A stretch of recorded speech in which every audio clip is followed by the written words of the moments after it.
रुक कर अपनी लिमिट्स को जानना एक बड़ी स्ट्रेंथ है, पर दूसरों को उन लिमिट्स से आगे बढ़कर हेल्प करना एक और बड़ी क्वालिटी है। ये एक ऐसी सच्चाई है जो बड़े बड़े महलों में नहीं या बिजी शहरों में नहीं, बल्कि दुनिया के उन शांत कोनों में सामने आती है, जहां नेचर खुद हमें सबसे गहरे सबक सिखाता है। एक छोटे से धूप से भरे गांव में, जो एक चमकती हुई झील के बगल में बसा था, एक लोमड़ी रहती थी। उसकी माँ एक आरामदायक वाइन लिप्त गुफा थी, जो हरी बेलों के पर्दे के पीछे छिपी थी। वह एक परफेक्ट सेफ जगह थी, सर्दियों में गर्म और गर्मी की दोपहर में ठंडी। लोमड़ी चतुर, तेज दिमाग और हाजिर जवाबी के लिए जानी जाती थी। वो ब्यूटीफुल थी, पतझड़ जैसे रंग का फर था। उसकी आंखों में इंटेलिजेंस चमकती थी, पर वो अपनी चालाकी पर बहुत प्राउड थी। अक्सर मानती थी कि वो सबसे स्मार्ट है। एक खास गर्म दोपहर, सूरज धूल भरी सड़क पर चमक रहा था। होराइजन पर एक नया फिगर दिखा। वो एक ऊंटनी थी, थकी हुई, ट्रैवल वर्न। उसका नाम बड़ी था।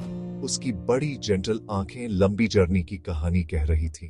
कई दिनों से झुलसती धूप में चलना, उसका शरीर थका और दर्द भरा था। उसे एक घूंट ठंडा पानी और छांव में रेस्ट चाहिए था। चतुर गुफा के एंट्रेंस पर लेटी थी, झील की हल्की हवा का मजा ले रही थी। उसने ऊंटनी को क्यूरियोसिटी और एप्रीहेंशन से देखा। इतनी लंबी क्रिएचर को पास से कभी नहीं देखा था। बड़ी की टावरिंग हाइट, उसकी लंबी ग्रेसफुल गर्दन, उसके बड़े मजबूत पैर, ये सब लोमड़ी के लिए अमेजिंग थे। एक सेल्फिश इमीडिएट थॉट चतुरी के दिमाग में आया। उसकी गुफा उसका प्राइवेट हेवन थी, सिर्फ उसके लिए परफेक्टली साइज्ड। कंफर्ट शेयर करने का आइडिया उसे पसंद नहीं आया। एक प्रोटेक्टिव पॉजिटिव फीलिंग उठी। बड़ी लोमड़ी के सेल्फिश थॉट्स से अनजान, होपफुल हार्ट के साथ गुफा के पास पहुंची। एक्सक्यूज मी, मैंने बहुत लंबा सफर तय किया है। क्या मेरे लिए यहाँ थोड़ी देर रेस्ट करना पॉसिबल होगा? मैं बहुत थकी हुई हूँ। चतुर गरिमा दिखाने का मौका देखकर, जबकि सीक्रेटली कुछ और प्लान कर रही थी, अपनी सबसे चार्मिंग स्माइल दी। जरूर डियर ट्रैवलर, प्लीज अंदर आओ। खुद को कंफर्टेबल महसूस करो। मेरा घर तुम्हारा घर है। ऊपर से उसके शब्द वेलकमिंग थे, लेकिन नीचे चतुरी का दिमाग तेजी से दौड़ रहा था। उसने एंट्रेंस के पर्दे को बस इतना ही खोला कि ऊंटनी अंदर घुसना शुरू कर सके। वह अच्छी तरह जानती थी कि ओपनिंग बहुत संकरी थी और गुफा बहुत छोटी, लेकिन उसकी क्रूर छोटे से गेम का यही पॉइंट था। बड़ी ने सावधानी से अपना सिर नीचे किया और अपने बड़े शरीर को गुफा के अंधेरे ओपनिंग में गाइड करना शुरू किया। जगह उसके अनुमान से कहीं ज्यादा टाइट थी, एक अविश्वसनीय रूप से स्नग फिट।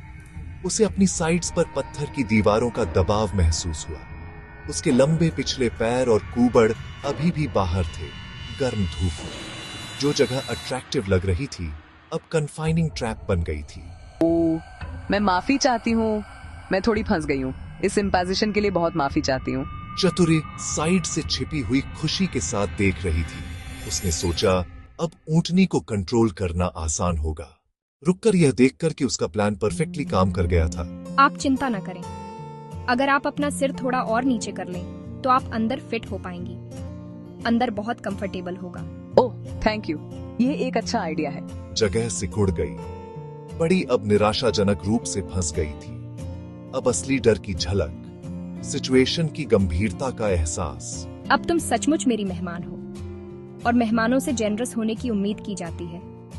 तुम्हें मुझे अपनी यात्रा की कुछ कीमती चीजें देनी होंगी। लेकिन मेरे पास कुछ भी नहीं है। मेरी पीठ पर सिर्फ कंबल है। प्लीज मुझे बाहर निकालो, मुझे पानी की जरूरत है। तुमने मेरी आरामदायक जगह ले ली, मेरी शांति भंग की। मेरी मदद की एक कीमत है। बड़ी की आवाज डिहाइड्रेशन से धीमी पड़ने लगी। तभी गांव की तरफ से बच्चों की हंसी गूंजी। देखो मम्मा, पापा, जल्दी आओ, ऊंट फंस गया है। जल्द ही कई गांव वाले बाहर निकले। उन्होंने इसे संकट में एक साथी क्रिएचर के रूप में देखा।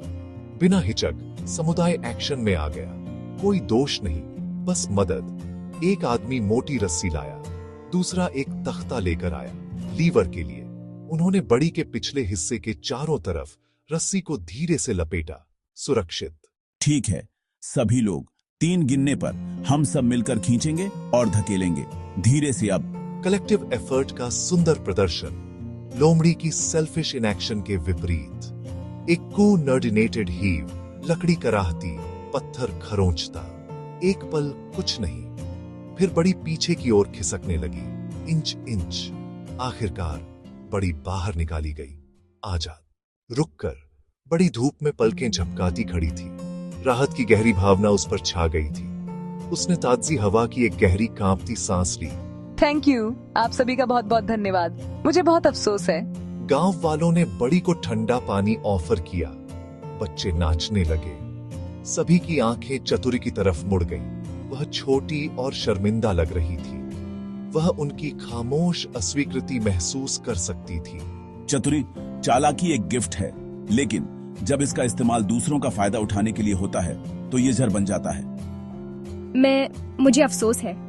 और मैंने सीखा कि मुझे अपनी साइज और लिमिट्स के बारे में और ज्यादा अवेयर रहना चाहिए। समझ के उस साझा पल में उनके बीच एक पुल बन गया। तनाव टूट गया। बच्चों ने एक खुशहाल गाना गाया। गांव वाले भी शामिल हुए। जो घटना एक सेल्फिश चाल से शुरू हुई, वह एक शक्तिशाली सबक के साथ समाप्त हुई। चतुरी ने सीखा, सच्ची ताकत करुणा में है। बड़ी ने आत्म जागरूकता और सीमाओं को समझने का महत्व सीखा, और पूरे गांव को मिलकर काम करने की सरल सुंदर शक्ति याद रही। जैसे ही सूरज ढला, खुशहाल सीन पर एक गर्म सुनहरी चमक बिखरी। गांव पर एक अंतिम सरल सच्चाई छा गई। हमेशा दयालु रहो, क्योंकि दयालुता सबसे बड़ी बाधाओं को भी दूर कर सकती है।